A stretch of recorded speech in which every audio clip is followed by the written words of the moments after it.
Hello dear friends, myself Navneet Bhandari and I welcome you to my channel Quantum Academy of Physics।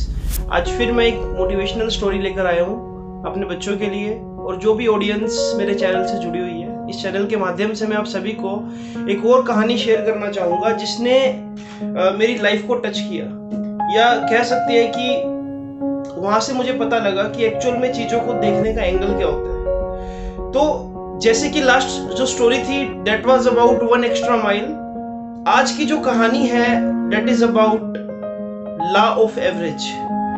ये law of average क्या होता है, तो इसके लिए भी मेरे पास एक छोटी सी स्टोरी है, तो प्लीज इस स्टोरी को एंड तक जरूर सुनना, इससे शायद हो सकता है आप लाइफ में कुछ पॉजिटिव निकाल पाओ।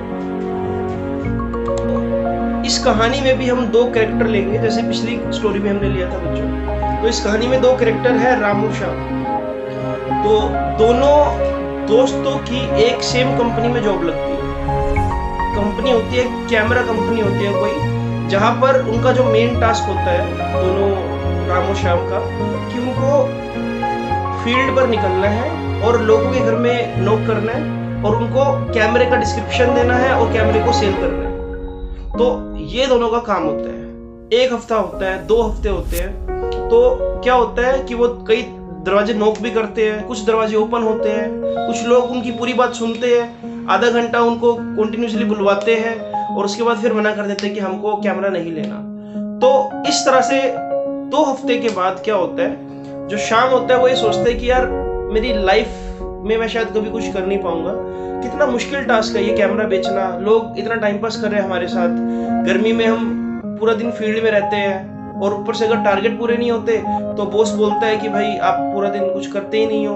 और इस तरह से वो ब्लेम करना स्टार्ट कर देता है सिचुएशंस को कि कैमरा ही बेकार है, इसको कोई खरीदना पसंद नहीं करता, या मेरा बॉस बेकार है क्योंकि उसको एम्प्लॉइज को अप्रिशिएट करना नहीं आता। और ऐसे करते करते वो एक कंफर्ट जोन में चला जाता है। उसको लगता है कि भाई ये काम नहीं हो सकता क्योंकि इस काम को ना करने की ये बहुत सारी वजह है।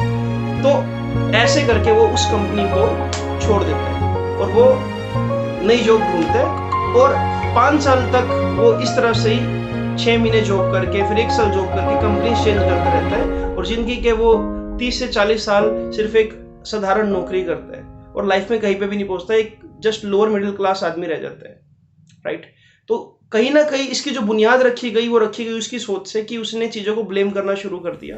और हम भी अपनी लाइफ में शायद ऐसा ही करते हैं कि अगर मुझे सपोज करो कोई टास्क दिया जा रहा है, अगर मैं अपनी बात करूं, अगर मैं आपको कोई काम दे रहा हूं, मैं आपको कोई असाइनमेंट दे रहा हूं, देन आप कभी भी डेडलाइन, जैसे आपको अगर 24 घंटे दी गई है तो बहुत कम ऐसे बच्चे होंगे जो उसको 24 घंटे की डेडलाइन से बहुत पहले उसको फिनिश करते हैं। कई बच्चों में होड़ होते हैं कि मुझे सबसे पहले काम करना है, लेकिन कई बच्चे सोचते हैं कि यार ये तो सिर्फ 1 घंटे का काम है, तो जब 23 घंटे बीत जाएंगे 1 घंटे पहले मैं पेन और पेपर उठाऊंगा और सर को सोल्व करके दे दूंगा। तो यहाँ पर 80-20 प्रिंसिपल है। आपको लगता है कि आप लास्ट के 20% में क्या 80% काम को निपटा दोगे और क्या अपने प्रोडक्टिविटी ले आओगे, जबकि ऐसा नहीं होता, ठीक है। और इसका जो सेकंड जो सिनेरियो है वो ये है कि भाई सर ने असाइनमेंट बहुत ज़्यादा दे दिया, ये तो अभी चैप्टर शुरू ही हुआ था, ये अभी नहीं हो सकता, हमको ट्यूशन चेंज करने की जरूरत है, ये टॉपिक बहुत मुश्किल है।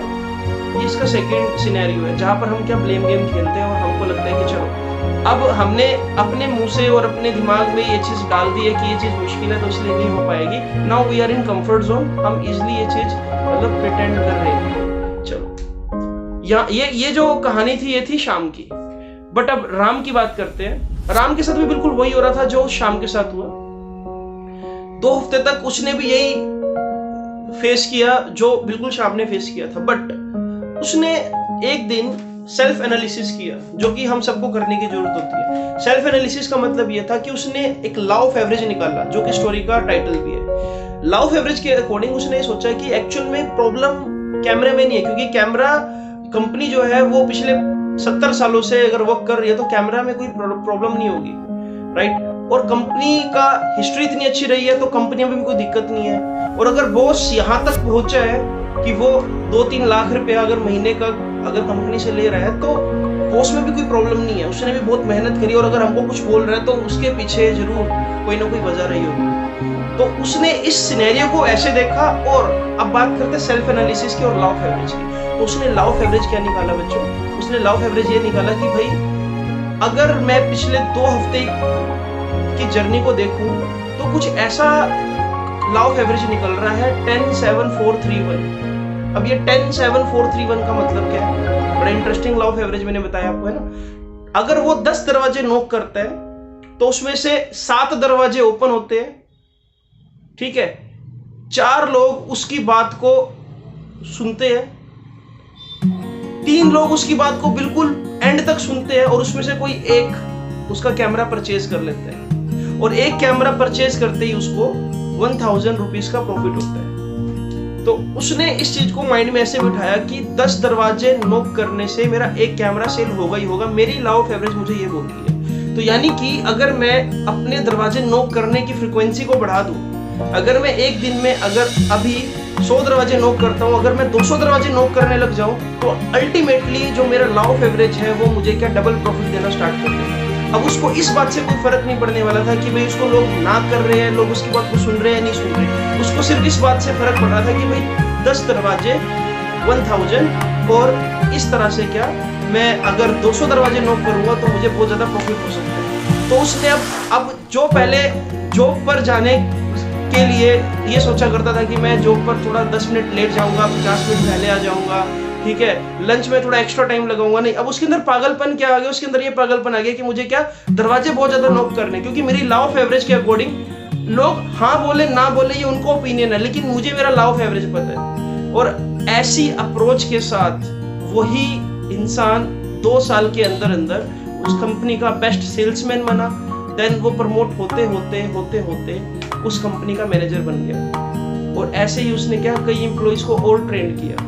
तो यहां से हमको ये पता लगा कि अगर हम चीजों को ब्लेम करने से पहले अगर सेल्फ एनालिसिस करें और लॉ ऑफ एवरेज निकालें, लॉ ऑफ एवरेज आप किसी भी तरह से निकाल सकते हो, लेकिन उसके लिए आप अपने आप को बेटर जानते हैं ना। तो उससे क्या होता है कि आप एक सिचुएशन को जब अलग एंगल से देख रहे हो तो वही सिचुएशन की जो प्रॉब्लम है वही आपका सोल्यूशन बन जाती है।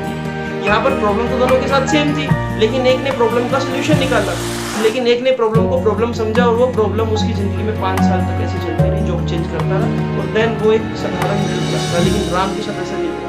राम ने अपनी लाइफ चेंज कर ली सिर्फ एक सोच के साथ। तो यही तो है बच्चों, लॉ ऑफ एवरेज ढूंढो, चीजों को कभी भी प्रोक्रेस्टिनेट ना करो, चीजों को कभी भी ब्लेम ना करो, क्योंकि आप तो फिर भी बहुत लकी हो क्योंकि आपके पास 2 हाथ है, 2 आंखें हैं, पढ़ने के लिए आपके पास क्या आप एजुकेटेड हो, आप चीजों को पढ़ सकते हो, समझ सकते हो। लेकिन उनका सोचो जिनके पास ये नहीं है ना। तो इसलिए नेवर ब्लेम एनीथिंग, बिकॉज अगर आप खुद को बहुत आगे तक लेके जाना चाहते हो तो आपको खुद को बहुत बेहतर समझना होगा, क्योंकि प्रॉब्लम का सोल्यूशन आपके दिमाग के अंदर ही है। लेकिन उस दिमाग तक पहुंचने के लिए आपको सेल्फ एनालिसिस की जरूरत है। अपने आप थोड़ा टाइम ज्यादा स्पेंड करो और अच्छी अच्छी किताबें पढ़ो। So this is all about today story. I hope कि आपको ये स्टोरी भी पसंद आई होगी बच्चों। तो मैं वीकली मंथली कुछ ऐसी स्टोरीज आपसे शेयर करता रहूंगा, तो चैनल को सब्सक्राइब जरूर करिए और मिलते हैं आपसे अगली video. Thank you so much for watching this.